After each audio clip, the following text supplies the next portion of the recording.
السلام علیکم ورحمۃ اللہ وبرکاتہ۔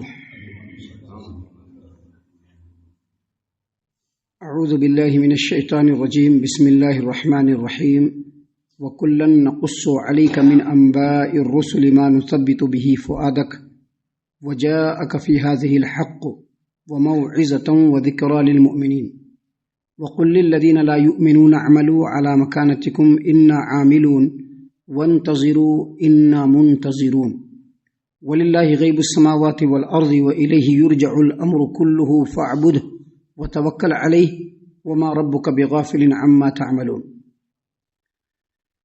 اے محمد صلی اللہ علیہ وسلم، اور ہم رسولوں کے حالات کی ایک ایک خبر آپ کے سامنے اس لیے بیان کرتے ہیں کہ اس کے ذریعے سے آپ کے دل کو مضبوط کر دیں، اور ان خبروں کے ذریعے سے آپ تک حق بات پہنچی اور ایمان لانے والوں کے لیے نصیحت اور یاد دہانی بھی ہو گئی۔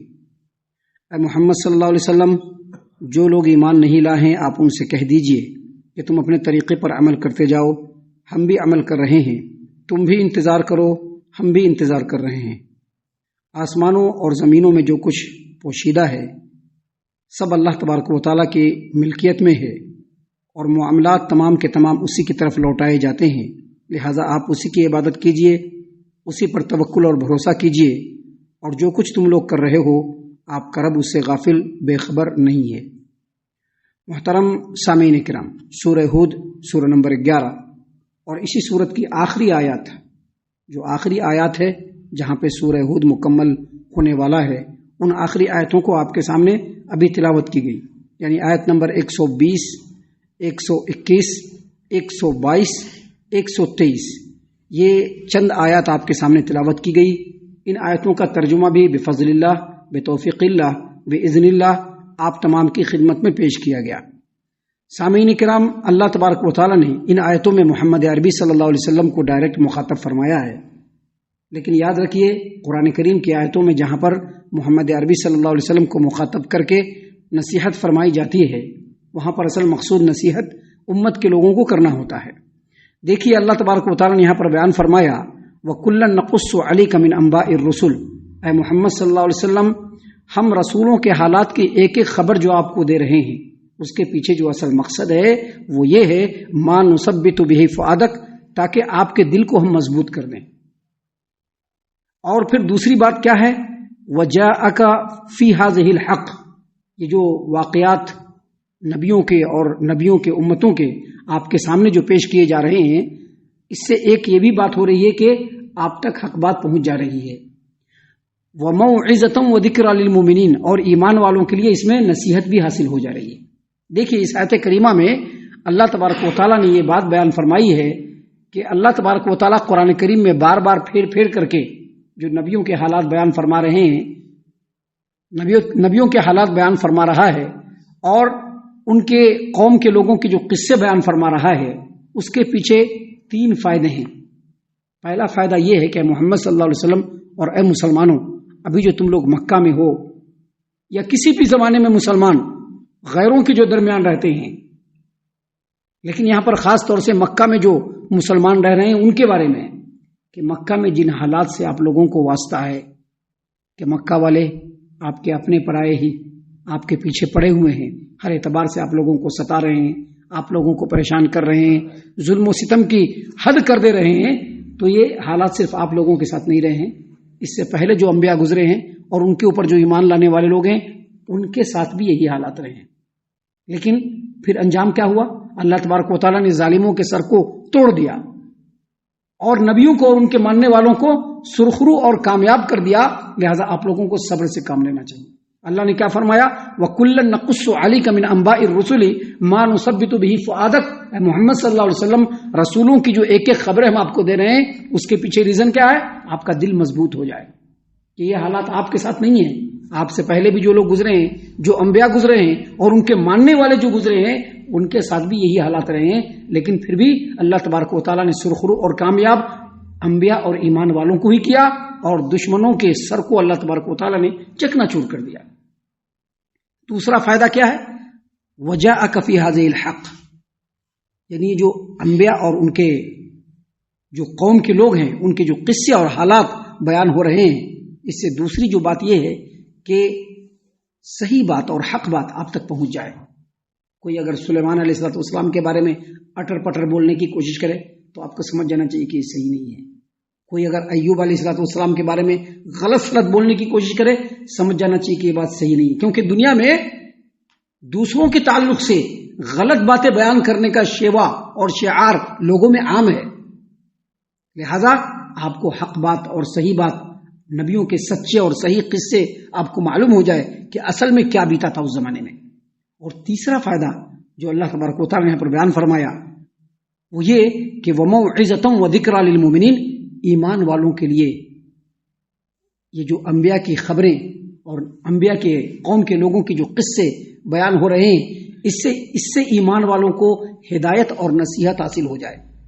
کیسے ہدایت اور نصیحت حاصل ہو جائے؟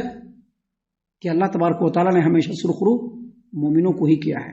لہذا جس دور میں بھی ایمان والے اللہ کے کلام کو مضبوطی سے پکڑے رہیں گے، اللہ کے نبیوں کے بتائے ہوئے طریقے پر چلتے رہیں گے، تب تک اللہ تعالیٰ ان کو سرخرو کرتا رہے گا. کیونکہ اس سے پہلے جتنے بھی انبیاء گزرے اور ان پر ایمان لانے والے جو بھی گزرے سب کو اللہ تبارک و تعالیٰ نے کامیاب و کامران کیا ہے. تو یہ تین اہم ترین فائدے ہیں جو اللہ تبارک و تعالیٰ نے اس آیت کریمہ میں بیان فرمائے. دیکھیے، کسی بھی زمانے میں کسی بھی ملک و قوم میں جب اللہ تبارک و تعالیٰ نے نبیوں کو بھیجا اور ایمان لانے والے جب ایمان لے آئے اور انہوں نے دعوت کے کام کو لوگوں تک پہنچانا شروع کیا تو چند لوگوں نے مانا اور زیادہ تر لوگوں نے اپنی ہی روش کو اختیار کرنا بہتر سمجھا اپنے لیے. آپ آج کے ڈیٹ میں بھی دیکھ لیں گے، آپ قرآن و حدیث کی بات کھول کھول کر کے لوگوں کے سامنے بیان کرتے رہیں گے. جن کے دل میں سلامتی ہوگی، جو اللہ تبارک و تعالیٰ سے ہدایت کے طلبگار ہوں گے، وہی اس کو ماننے والے ہوں گے. باقی سارے لوگ جو ان کی روش ہے وہی ان کے لیے بہتر ہے اور اسی کو وہ بہتر مان کر کے چلتے ہیں. تو اللہ تبارک و تعالیٰ نے یہاں پر بیان فرمایا کہ وَقُلْ لِلَّذِينَ لَا يُؤْمِنُونَ اعْمَلُوا، محمد صلی اللہ علیہ وسلم کو اور ان کے جو ماننے والے مکہ کے اندر جو ایمان والے صحابہ کرام رضی اللہ عنہم تھے، ان تمام کو اللہ نے مخاطب کرتے ہوئے کہا کہ جو لوگ ایمان نہیں لائے ہیں اور جو لوگ ایمان نہیں لا رہے ہیں، آپ ان سے کلیئر کہہ دیجئے. کیا کلیئر کہہ دیجئے؟ اعملوا علی مکانتکم انا عاملون. ٹھیک ہے، تم اپنا عمل کرتے جاؤ، ہم بھی اپنا عمل کرتے رہیں گے. یعنی تمہارے جو معاملات ہیں، جو ڈائریکٹ عقیدے اور جو ڈائریکٹ ایمان اور جو ڈائریکٹ اللہ اور اس کے رسول کے حکموں سے مخالفت کرنے والے ہوں گے، اس میں ہم تمہارا ساتھ نہیں دے سکتے ہیں. اس میں ہم تمہارا ساتھ کسی بھی اعتبار سے نہیں دے سکتے ہیں. ہم اپنا عمل کر لیں گے، تم اپنا عمل کرتے رہو. ہم نے دین کی بات اور حق کی بات اور صحیح بات اور سچی بات قرآن و حدیث کی روشنی میں تم تک پہنچا دیا ہے. اب تم اپنا عمل کر لو، ہم اپنا عمل کر لیں گے. تم بھی اللہ تبارک و تعالیٰ کے حکم کا انتظار کرو، کیونکہ دنیا میں جو جیسا بھی عمل کر لے، کیونکہ دنیا میں تو اختیار اللہ نے دیا ہے سبھی کو اللہ نے اختیار دیا ہے. جو جیسا بھی عمل کرنا چاہتا ہے کر لے، لیکن آخرت آنی ہے، یہ دنیا ختم ہونی ہے، قیامت قائم ہونی ہے اور ہر انسان کو اللہ کے بارگاہ میں پہنچنا ہے اور وہاں اپنے تمام اعمال کا کمپلیٹلی ان کو اللہ تبارک و تعالیٰ کی بارگاہ میں حساب دینا ہے. لہذا اللہ نے فرمایا کہ آپ ان سے کہیے کہ تم اپنا عمل کرتے جاؤ، ہم بھی اپنا عمل اللہ کے بتائے ہوئے طریقے کے مطابق کرتے جائیں گے. تم بھی انتظار کرو، ہم بھی انتظار کر رہے ہیں. اتنے ہی پر بس نہیں کہ اللہ نے آگے مزید اللہ نے فرما دیا، کیونکہ دنیا میں تو اللہ نے سبھی کو اختیار دیا ہے. یہ سوچ ہے اپنی، جیسے چاہے پھیر لے. یہ زبان ہے اپنی، جیسے چاہے بول دے، جیسے چاہے بول دے. اور عمل کرنے کا بھی اختیار ہے، جو دل میں آئے کر لے.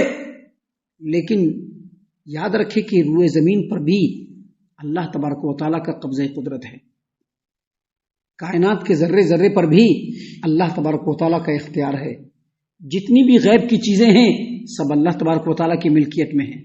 جتنے بھی امور اس روئے زمین پر انجام ہو رہے ہیں سب کو لوٹ کر کے کہاں جانا ہے؟ رب العالمین کی بارگاہ میں. اللہ نے فرمایا وَلِلَّهِ غَيْبُ السَّمَاوَاتِ وَالْأَرْضِ. یاد رکھ لیجئے سارے کے سارے لوگ، آسمانوں اور زمین کی جتنے بھی غیب ہیں، پوشیدہ چیزیں ہیں، سب کے سب اللہ کی ملکیت میں ہیں. وَإِلَيْهِ يُرْجَعُ الْأَمْرُ كُلُّهُ. اور جتنے بھی معاملات ہیں، ہمارے بھی معاملات، آپ کے بھی معاملات، دنیا میں جو کچھ بھی ہو رہے ہیں، جو پیدا ہو رہا ہے، جو کچھ دنیا میں رونما ہو رہا ہے، سب کے سب کدھر لوٹ کر کے جانے والے ہیں؟ اللہ تبارک و تعالیٰ کی طرف لوٹ کر کے جانے والے ہیں. لہذا اللہ نے مسلمانوں کو کیا کہا؟ ایمان والوں کو کیا کہا؟ فَاعْبُدْهُ. آپ کو ان لوگوں کی باتوں سے بالکل رنجیدہ نہیں ہونا ہے، غمگین نہیں ہونا ہے. دل کو ملول خاطر نہیں کرنا ہے، اپنے مورل کو ڈاؤن نہیں کرنا ہے، بلکہ کیا کرنا ہے؟ فاعبدہ، اللہ کی بندگی اختیار کیجیے، جو آپ کا اللہ کہے آپ کیجیے، جس سے اللہ آپ کا روکے اس سے رک جائیے۔ فاعبدہ وتوکل علیہ، اور مضبوطی سے اللہ تبارک و تعالیٰ پر توکل اور بھروسہ کر لیجئے۔ اور اللہ نے آگے مزید فرمایا تمام لوگوں کو مخاطب کرتے ہوئے، جتنے بھی اس روئے زمین پر انسان ہیں، جنات ہیں، سبھی کو اللہ تبارک و تعالیٰ مخاطب کرتے ہوئے فرما رہے ہیں وما ربک بغافل عما تعملون، اور تم لوگ جو بھی اعمال کرتے ہو آپ کا رب اس سے غافل نہیں ہے۔ محترم سامعین کرام، یہاں پر الحمدللہ سورہ ہود مکمل ہو رہا ہے۔ الحمدللہ ایک عظیم ترین سورت کا آغاز کل سے انشاءاللہ آپ کے سامنے اللہ کی توفیق سے انشاءاللہ پیش کیا جائے گا۔ ہم اللہ سے دعا کرتے ہیں کہ اللہ تعالی ہم تمام کو ان تمام باتوں کے اوپر خوب غور و فکر اور تدبر کرنے کے ساتھ ساتھ ان باتوں کے اوپر عمل کرنے کی بھی توفیق عنایت فرمائے، آمین۔ اللہ تعالی ہم تمام کو صحیح معنوں میں پکا سچا مومن مسلمان بنائے، اللہ اور اس کے رسول صلی اللہ علیہ وسلم کی اطاعت و فرما برداری کرنے والا بنائے، صحابہ کرام رضی اللہ عنہم کے طریقے پر چلنے والا بنائے، جنت الفردوس میں جگہ عطا فرمائے۔ اے اللہ ہم تمام کو جہنم سے پناہ دے، اے رب العالمین ہم تمام کو جہنم سے پناہ دے، اے مالک الملک ہم تمام کو جہنم سے پناہ دے، آمین یا رب العالمین۔ وما علینا الا البلاغ المبین۔ تبارك الذي نزل الفرقان على عبده ليكون للعالمين نذيرا